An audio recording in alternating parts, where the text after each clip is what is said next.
Knowing that it's been nearly 3 months since our last entry, I've been scrambling for something to write about. I scrolled through my backlog looking for something, anything that would compel me to write a review. After a bout of playing some Borderlands, Darkest Dungeon, and even some Day of the Tentacle, great game by the way, I suddenly found myself staring The Last of Us in the face.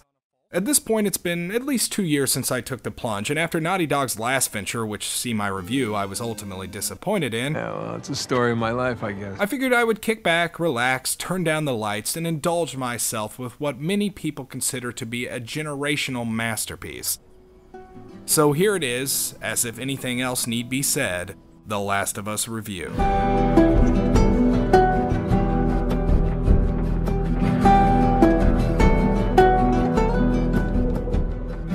After replaying the introduction to the game, which is probably one of the most written about intros in modern gaming history, a thought kept coming into my head of something a close friend of mine had said shortly after finishing the game for the first time. The Last of Us, he said, is the only video game that if there were a film made of it, with very slight alterations, could actually win an Academy Award for Best Picture. Does that have anything to do with me? In some ways, I feel that's pretty accurate. Even if the story is tired, a simple man with simple problems is cast into an apocalyptic situation, losing loved ones, turning into a monster, and ultimately finding himself on a redemption arc. That's even without mentioning the other tired part of this. We have these infected, which are essentially zombies with a few new attributes hiding direct comparisons. What the fuck is that?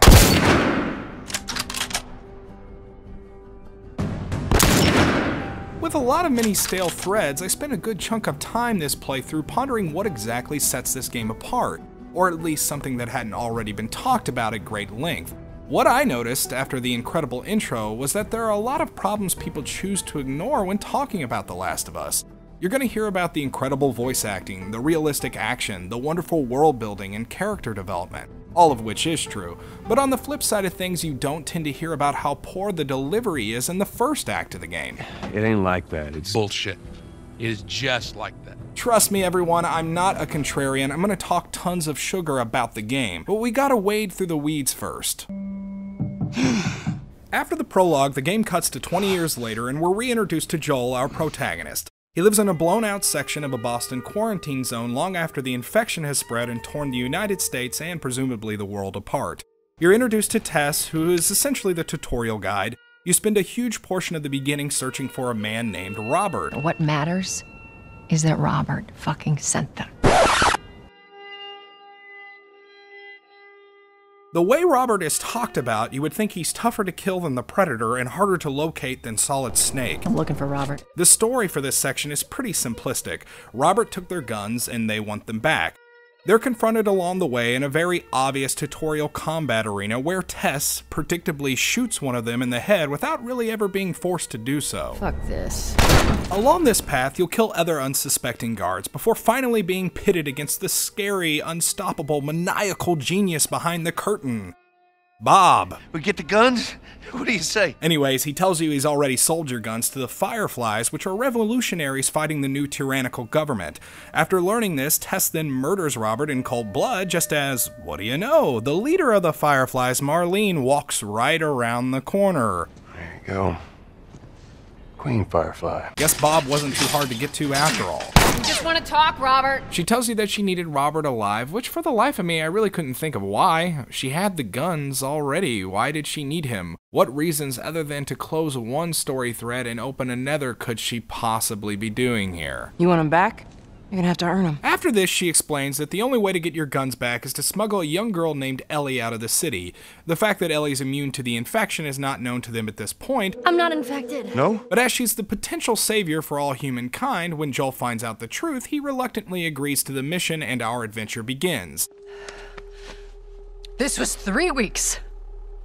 I was bitten an hour ago, and it's already worse. This is fucking real, Joel. Tess gets killed, which, just let me tell you, it devastated me. You don't bring up Tess. Then you make a quick stop out of town to meet a man named Bill.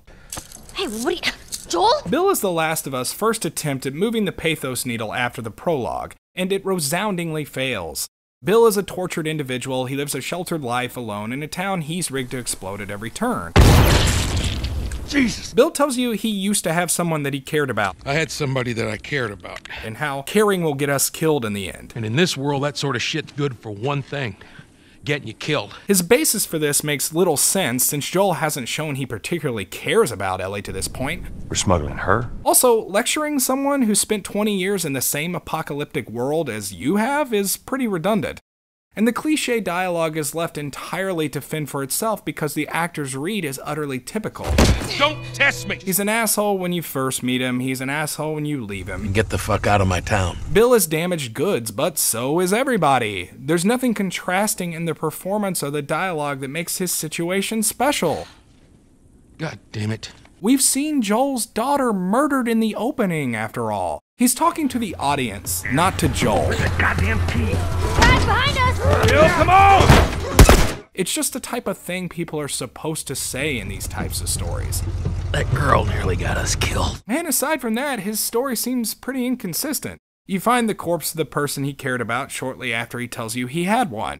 The past tense to use would make you think that this was a wound long calloused over, but in fact, it appears his loved one died just a few days ago, in a part of town which, quoting Bill, is all new to him. Past this gate, it's all new territory to me. Wait a minute, what do you mean this part of town is new to you? You know there's a car to use over here, you literally know where all the parts for the battery we need to collect are. It's on the other side of town. On a second playthrough, there isn't a moment spent in Bill's company that's enjoyable aside from the actual game mechanics and situations where you play the game.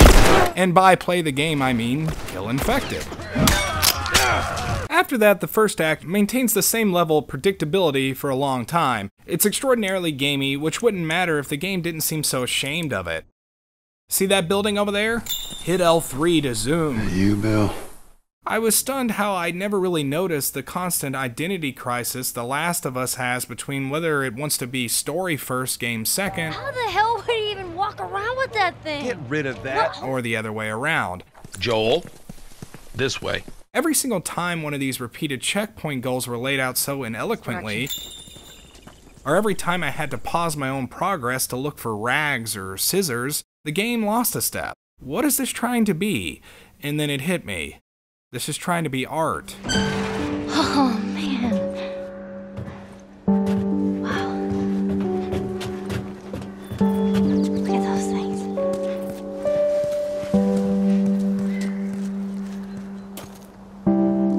Everything that got us here as far as crafting a narrative through video game checkpoints and parameters had all been leading us to this point. The only problem is that Naughty Dog wasn't sure which way was up at first. The art of crafting the perfect narrative through these constructs is hiding the fact that these constructs exist in the first place. But man, can't deny that view.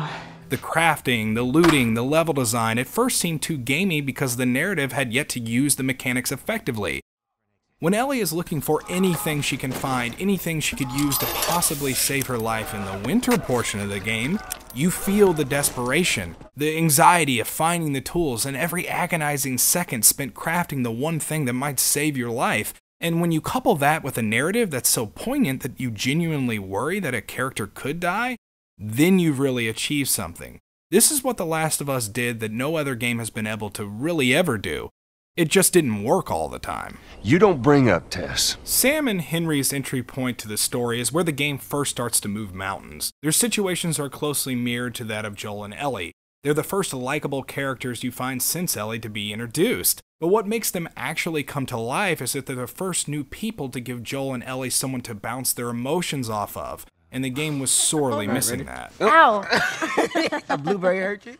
I'm completely aware that isolation is the key contributor into what makes this world so enticing. The crushing reality of being on your own is palpable. So much so that Ellie is hyper-aware of this when she states this is her ultimate fear. I'm scared of ending up alone. And the weight of that fear is what makes the winter act so resoundingly successful. And to a lesser extent, even when Joel takes a tumble down the elevator, that works similarly too. Isolation always works, for world building that is. Character development can be stifled by it if it's used too much. Sam and Henry subvert our expectations of loneliness in a positive way, in part because they're so similar to Ellie and Joel. Simply in displaying some relatable humanity, the story is almost instantaneously enriched. I didn't care when Tess died. I certainly wouldn't care if Bill does. And get the fuck out of my town. But these two are different. They're whole, they're warm, and their story is doomed like everyone else's. The key is that they don't offer you hope, but they make you long for it. So in the end of an act full of missteps and uncertainty of what the game actually wanted to be, the note it ends on shook me more than any other moment in the game. The hell? Shit, he's turning! That's my fucking brother! Screw it!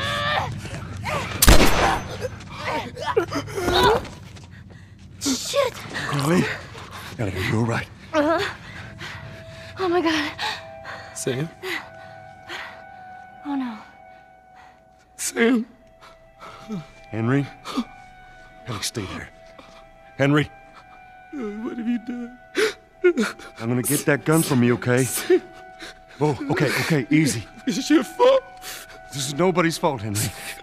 It's all your fault! Henry! Henry, no!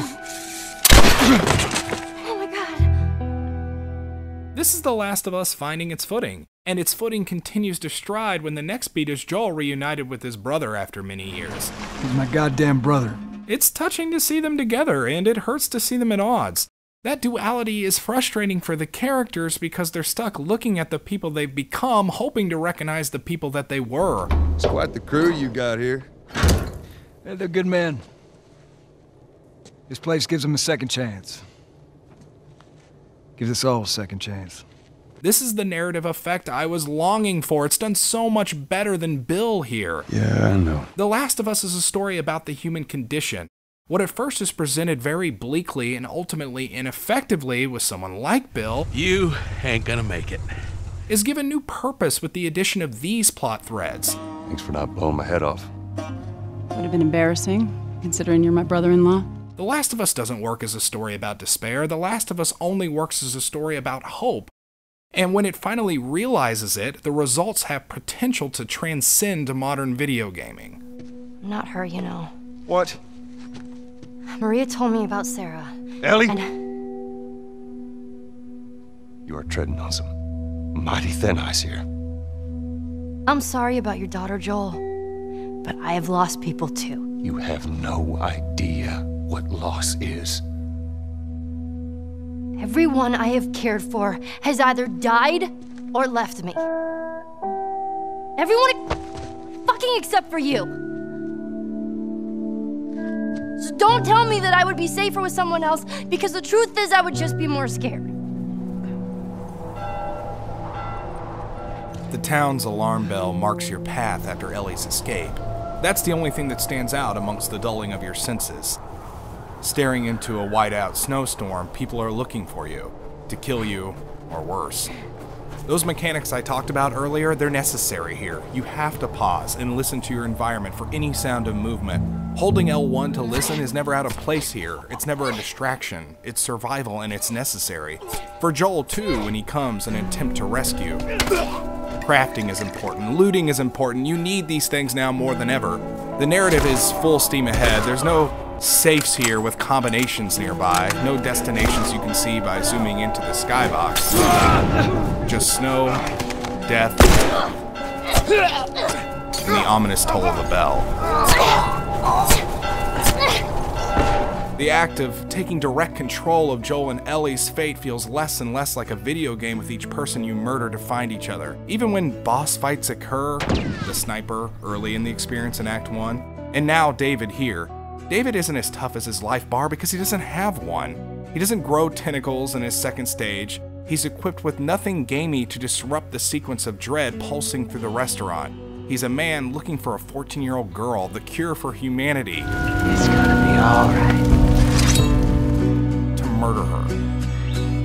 Much has been made of the violence in The Last of Us. It's been both criticized and applauded for how genuine it's made to feel, and whether this violence has a right to be fun. And I think the point usually never talked about is the most important. You see, I've always thought that the most interesting stories about worlds that have moved on are the ones that focus on the very real possibility of the leftover inhabitants tearing each other apart. Who knows if this person or infected you just bludgeoned to death used to be a high school math teacher.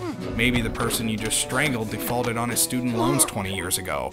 Or maybe it was a 1%er you set on fire, a lifelong Democrat, a Harvard grad, a Green Bay Packers fan, or even a father who's lost his reason for living. It doesn't matter anymore. And when humans are confronted with the reality of what they thought made them who they were was actually complete rubbish, what are we left with? What I find so rewarding about this is that The Last of Us attempts to answer this in its spring act, its final act. Joel, apparently rejuvenated and with purpose, looks to Ellie as the surrogate to the daughter he lost long ago. And as it turns out, when Ellie is finally brought to Marlene to become the cure for humanity, we learn devastating news. Because of her immunity, it's likely she's the key to bringing us back from this reality. However, when Joel finds that in order to get the cure means that Ellie will have to die, he resists. Because there is no cure. Not really. The final confrontation is in this hospital where Ellie is scheduled to perish. Joel, fighting his way through hordes of fireflies, stops the doctors from harvesting a cure. Then Joel makes the arguably selfish, I don't think so, decision to save her life, at the potential and probable loss of so many others. Upon waking, a distrusting Ellie asks what happened. Joel lies, tells her that there were all kinds of people who were immune. And when Joel lies to Ellie, we now begin to finally have our answers to the questions the game poses. There is no cure. Civilization is fleeting. When Joel says the Fireflies have stopped looking for a cure, he's kind of onto something. Joel has spent 20 years staring this fact in the face. Whoever we were is not who we are. Every skull crushed from the opening hours to the final ones has proven that fact. We're animals. Murdering a 14-year-old girl is not a greater good, it's more of the same. And it's insanity. Swear to me that everything that you've said about the Fireflies is true. I swear. By lying to her, it removes the onus from her. It sets her free. Even if she knows it's a lie, it gives her an out, a chance for a future, a place where she won't be on her own. Okay. To Joel, the only way forward, the only future he can live with is one with Ellie. It can't all be for nothing. As an observer, no, as a player, it was difficult for me not to empathize with that. Are video games art? I don't even know if I know how to begin to answer that, but I want to, obviously, or I wouldn't have asked the question. Don't take long. Okay, here goes. To define art is to define something, anything that possesses an element of special significance. It's not banal, and it needs an audience. Someone out there spectating and getting something out of the experience. With The Last of Us, early anyway, the video game in it inhibited its ability to be something special. In an RPG, it's expected that I can simply walk into anyone's home and loot the treasure chests they have sitting out.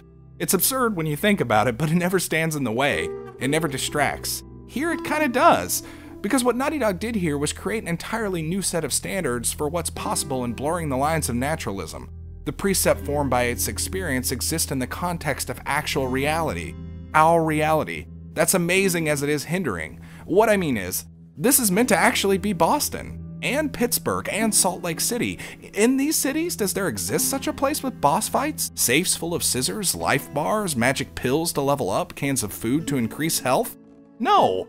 And because The Last of Us is so poignantly realized, it's jarring early when it decides to revert back to video game tropes. But it is a video game, ultimately, and these mechanics make the game better for it later. We've simply found no better way to do it than The Last of Us. If there was ever an example to settle that age-old debate, How'd I do? It may actually be this game. So at the end of the day, if you were to ask me, what are we left with? I can think of no better answer to that debate than by labeling video games by what they can be and not by what they are. Art. After all, after so many years and so many masterpieces, it can't be for nothing.